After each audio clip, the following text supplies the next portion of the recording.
नमस्कार दर्शक बंधु शुभ संध्या आमे नहीं आसु देश विदेश राज्यर 20टी गुरुत्वपूर्ण खबर खबरटी भल लगे वीडियो को लाइक करने सहित चैनल न थे सब्सक्राइब करी आपण जिलार ना लिखिदेवे जहाँफल प्रत्येक दिन आपण जिलार खबर किसी ना कि अपडेट पाइपर तेज कौन रही आज सन्धार खबर चलता नजर पकड़ा। प्रथम खबर ओडिशा रे जनगणना काउंटडाउन आरंभ एप्रिल मासरू आरंभ हो जनगणना 2027 फेब्रुआरी मध्य शेष हो दुईटी पर्यायर हो जनगणना एप्रिल 2026 रु सेप्टेम्बर 26 पर्यंत गृह तालिका गृह जनगणना आरंभ हेबो। एही पर्यायर अधिकारी माने आपनक घर विवरणी संग्रह करिवे, घर कांथ छात केउथिर निर्मित, पानीय जलर सुविधा, शौचालय, विद्युत और घर थिबा आसबाबपत्र मध्य तथ्य पचारिबे। 2027 फेब्रुआरी जनसंख्या गणना कराजिबो।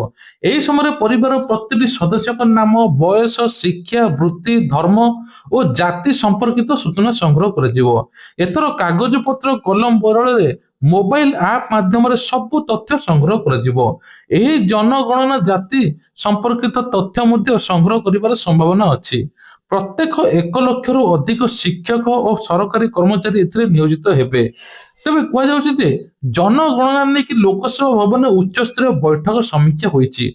उन्नयन कमिशन अध्यक्षतार बसिथिला उच्च स्तरीय बैठक। जनगणना निर्देशक अन्य वरिष्ठ अधिकारी मध्य उपस्थित थे। परवर्ती खबर कटक एसीबी रे बड़ अघटन मेडिकल रोगी उपरे खसला सिलिंग छात्र सिलिंग खसी रोगी आहत पुणा मेडिसिन वार्ड प्रथम महला छात्र खसला सिलिंग घटना पर आहत रोगी को अन्यत्र स्थानांतर कर तांको स्वास्थ्य अवस्था भी स्थिर थिबा जणा पड़िछि। तेबे कथा रहिला एते सब अघटन हेला पर मध्य काहेकि सरकार चेतु नांती एने स्थानीय लोक असंतोष मध्य प्रकाश करिसंती। परवर्ती खबर होची खसुची पारद बढुची शीत जाडरे माडरे अस्त व्यस्त 10 डिग्री तले 23 सहर विशेष करी कुआ जाउची 38 स्तर तापमात्रा एबे 12 डिग्री तले रहिछि। आज 3 डिग्री सहित ठंडा पालटिछि जी उदयगिरी विशेष करी कुआ जाउची आहुरी मध्य 5 दिन प्रबल शीत हेबो। सेपरी दारिंगबाड़ी 7 केन्दुझर 7.6 चिपिलिमारे 7.7 सुंदरगढ़ 7.8 राजधानी भुवनेश्वर 10 डिग्री सेल्सियस खसी तापमात्रा राज्यर अनेक सहर में सर्वनिम्न तापमात्रा 10 डिग्री तलू खसी आसी। परवर्ती खबर खोर्धा जिला बाणपुर माटीर गुणात्मक शिक्षा भित्ति प्रस्तर स्थापन मुख्यमंत्री मोहन चरण माझी गोदावरीश मिश्र प्राथमिक विद्यालय भित्ति स्थापन कर बाणपुर प्राय 30 जिले में 118 स्कूल भित्ति प्रस्तर पड़ी। प्रथम पर्यायर 2200 विद्यालय को सुदृढ़ करने खर्च हो 12,000 कोटी टंका। आगामी 4 वर्ष अर्थात 2025-26 2028-29 आर्थिक वर्ष में समस्त काम सरिया लक्ष्य रखा विद्यालय गुड़िक ग्राम पंचायत एपरि एक गाँव स्थापित कर अन्य 5 एकर जमी उपलब्ध थिबा सहित गमनागमन सुविधा पंचायत मध्यस्थल अन्य 5 एकर जमी उपलब्ध थिबा सर्वबृहत ग्राम को प्राथमिकता दिया। यही कार्यक्रम में आईन मंत्री पुरसाद हरिचंदन विद्यालय गणशिक्षा मंत्री नित्यानंद गंड पुरी सांसद संबित पात्र खोर्धा विधायक प्रशांत कुमार जगदेव एकावर विधायक बाबू सिंह एवं मुख्य शासन सचिव अनु गर्ग उपस्थित थे। परवर्ती खबर होची कटक जिले में वायु गुणवत्ता खराब होउथिबा जिलापाल दत्तताईंकर एबे बड़ कड़ा निर्देश संध्या 6 सकाळ 10 पर्यंत निर्माण काम निषेध एवं भंगा माटी भंगा कांथ पूरा खोलताड़ बंद खोलारे अलिया कोईला पड़िबा उपरे प्रतिबंधक लगाଯାଇଛି। रास्तार दिन को दिन अति कम 3 थर पानी सिंचन हेबो एवं तार पोलिन बिना ट्रक चलाचल निषेध अनुमति बिना इटा भाटी प्लांट चालू रखा मना कर निर्देश 7 दिन पर्यंत बलबद्ध रहिबो उल्लंघन कले आईनगत कार्यानुष्ठान नियाजिबो कटक जिलापाल कहते। एक राजधानी में 300 पार करपटे दिल्ली परिस्थिति भयंकर होती स्कूल पिला छुट्टी दी जाइए ऑफिस 50% कर्मचारी वर्क फ्रॉम होम काम कर दिल्ली में भयंकर स्थिति से कटक स्थिति उपजिलानी। परवर्ती खबर अमेरिका राष्ट्रपति डोनाल्ड ट्रम्प भेनेजुएल को लेकिन बड़ घोषणा भेनेजुएल तेल उपरे अमेरिकार कब्जा करिछि घोषणा कले ट्रम्प। तेबे भेनेजुएल राष्ट्रपति निकोलास मादुरो को अमेरिका सेना गिरफ्त करिबा परे वर्तमान सेठाकर तैल संपद उपर निजर आधिपत्य विस्तार करबा आरंभ करिछि डोनाल्ड ट्रम्प। पाखापाखि अमेरिका को 30 ରୁ 50 मिलियन बैरेल तेल हस्तांतर करिबे बोली ट्रम्प घोषणा करिसथि। एही घटना विश्व राजनीति अर्थनीति एक बड़ आलोड़न सृष्टि करिछि। ट्रम्प ଏକ social media platform truth social ମିଡିଆରେ ଉଲ୍ଲେଖ କରିଛନ୍ତି। ଟ୍ରମ୍ପ ଲେଖିଛନ୍ତି ଏକ ଉଚ୍ଚମାନର ତେଲକୁ ବଜାର ଦରରେ ବିକ୍ରି କରାଯିବ। ଏହି ବିକ୍ରିରୁ ମିଳିଥିବା କୋଟି କୋଟି ଟଙ୍କା ସିଧାସଳଖ ଟ୍ରମ୍ପଙ୍କ ନିୟନ୍ତ୍ରଣରେ ରହିବ। ଏହି ଅର୍ଥ ମୋ ଦ୍ୱାରା ନିୟନ୍ତ୍ରିତ ହେବ, ଯାହା ଦ୍ୱାରା ଭେନେଜୁଏଲା ଏବଂ ଆମେରିକା ଲୋକଙ୍କ କଲ୍ୟାଣ ପାଇଁ ବ୍ୟବହାର କରାଯିବ। ଏହି ଯୋଜନାକୁ ତୁରନ୍ତ କାର୍ଯ୍ୟକାରୀ କରିବା ପାଇଁ ଟ୍ରମ୍ପ ଆମେରିକାର ଶକ୍ତି ସଚିବ କ୍ରିସ୍ ରାଇଟଙ୍କୁ ଦାୟିତ୍ୱ ଦେଇଛନ୍ତି। ବିଶାଳକାୟ ଜାହାଜ ସାହାଯ୍ୟରେ ଭେନେଜୁଏଲାର ତେଲକୁ ସିଧାସଳଖ ଆମେରିକା ବନ୍ଦରକୁ ଅଣାଯିବ। ବର୍ତ୍ତମାନ ଦର ଅନୁସାରେ ତେଲର ମୂଲ୍ୟ ପାଖାପାଖି $2.8 ବିଲିୟନ ଅଛି, ଯାହା ଭାରତୀୟ ମୁଦ୍ରାରେ ପ୍ରାୟ 23,000 କୋଟିରୁ ଅଧିକ ହେବ ବୋଲି ସୂଚନା ମିଳୁଛି। ପରବର୍ତ୍ତୀ ଖବର ହଉଛି ସୁନା ଦର ହୁ ହୁ ହୋଇ ବଢୁଛି। ଆଜି ଭାରତୀୟ ବଜାରରେ 24 କ୍ୟାରେଟ ସୁନା ଦର 1,36,200 ଟଙ୍କା ପହଞ୍ଚିଛି। ସେହିପରି 22 କ୍ୟାରେଟର ଦର ମଧ୍ୟ 1,24,580 ଟଙ୍କା ପହଞ୍ଚିଛି। ଭୁବନେଶ୍ୱରରେ ମଧ୍ୟ ସମାନ ସ୍ଥିତି ଦେଖିବାକୁ ମିଳିଛି। ତେବେ ବିଶେଷ କରି କୁହାଯାଇଛି ରୂପା ଦର ମଧ୍ୟ ହୁ ହୁ ହୋଇ ବଢୁଛି।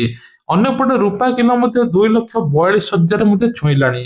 ଏବେ ସୁନାର ଶୁଦ୍ଧତା ଯାଞ୍ଚ କରିବା ପାଇଁ ହେଲେ ଆପଣ BIS କେୟାର ଆପରେ ଯାଇକି ସୁନାର ଲାଇସେନ୍ସ ନମ୍ବର, ହଲମାର୍କ ବା ପଞ୍ଜୀକରଣ ନମ୍ବର ସିଧାସଳଖ ଆପଣ ଯାଞ୍ଚ କରିପାରିବେ ପ୍ରକୃତରେ ସୁନା ଅରିଜିନାଲ ବା ଡୁପ୍ଲିକେଟ।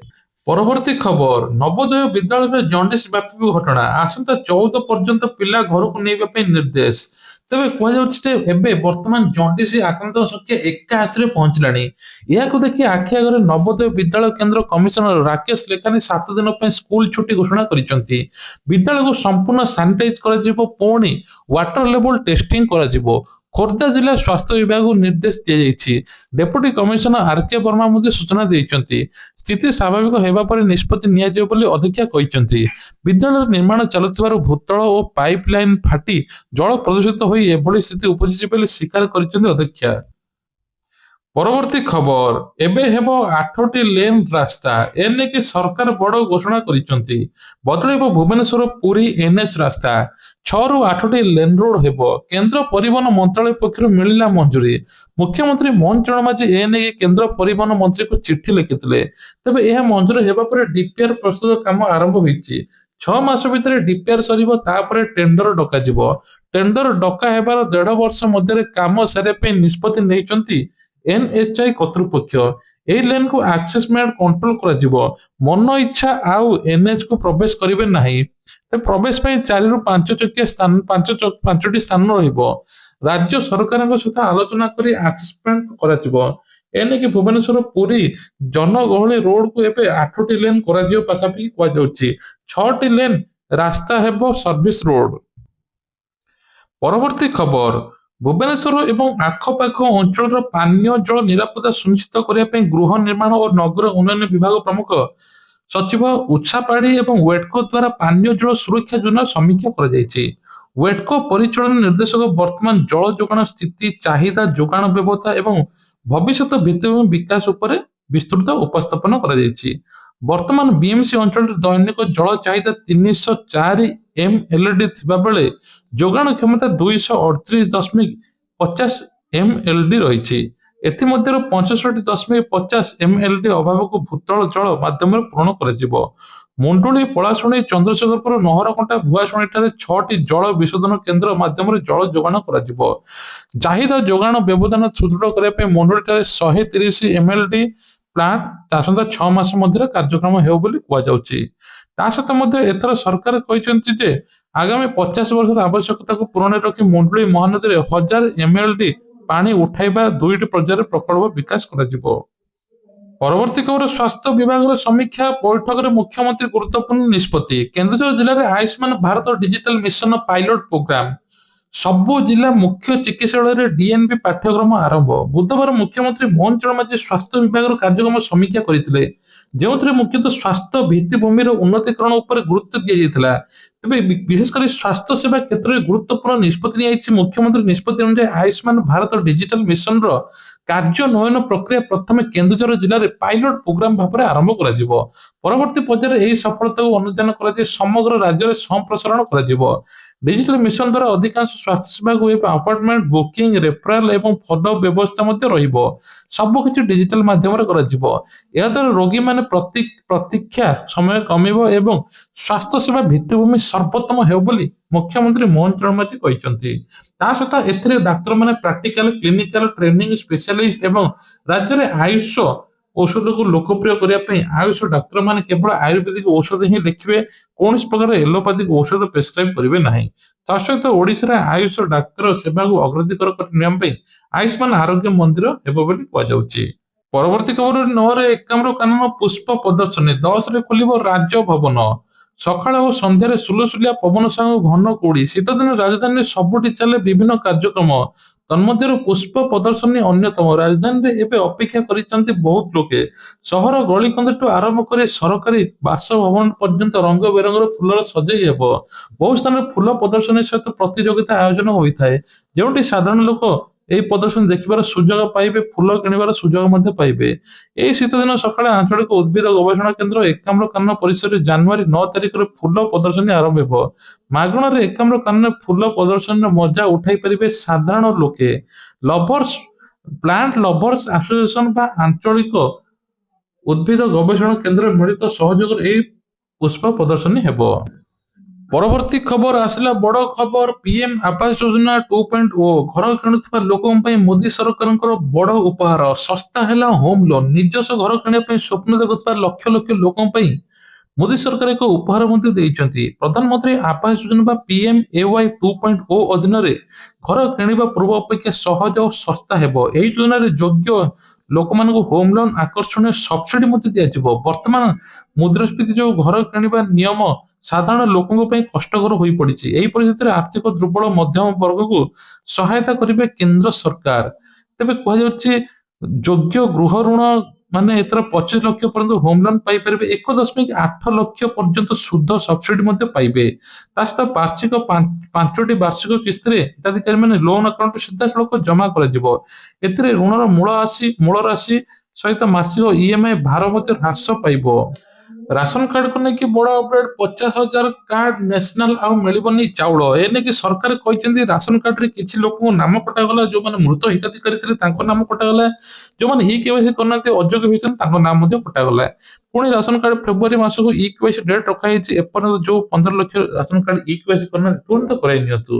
ତା ସହିତ ନୂଆ ଆବେଦନ କରିପାରିବେ, ଯୋଉମାନଙ୍କ ଝିଅର ମ୍ୟାରେଜ ହୋଇଯାଇଛି ସେମାନେ ଆବେଦନ କରି ନୂଆ ରାସନ କାର୍ଡ ମଧ୍ୟ ଆପଣେଇ ପାରିବେ।